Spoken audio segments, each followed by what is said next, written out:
Hi, it's starting out with Wave Oven Recipes, and I want to talk to you about cooking bacon in the Philips Air Fryer. I have the Philips Air Fryer XXL, the Avance line, the digital one, and so I want to talk about my experiences and about other experiences that I've seen of people cooking bacon in the Philips Air Fryer XXL.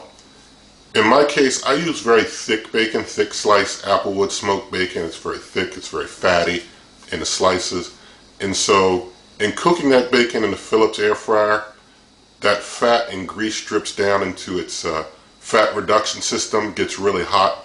It causes a ton of smoke. I mean, more smoke. If you who may have seen me cooking bacon in the Nuwave Breville at high temperatures saw how it produces smoke. This was above and beyond that, way beyond that when it comes to the amount of smoke that it made. Took way longer to get that smoke cleared. Caused my fire alarms go crazy, smoke alarms go crazy for even longer. I mean, it was a real mess. I would not do that on camera. I did it off camera as a test. I would not do that on camera. It's just such a mess. I would not recommend cooking bacon, thick sliced bacon, in the Philips air fryers. But I've seen online someone doing bacon that's thin, it's real meaty, real thin, meaty cuts of bacon that they use in their video. And so they're able to successfully cook bacon because it's thin and meaty in the Philips air fryer.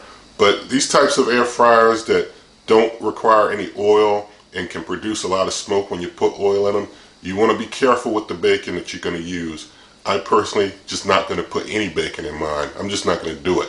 But it's up to you. But I wanted to give you this warning when it comes to the Philips air fryers and cooking things that are real fatty like bacon that might drip down in there. You want to be very careful. The amount of smoke is intense and immense. So I hope that you might share this with others. You can leave your comments. I have plenty of videos.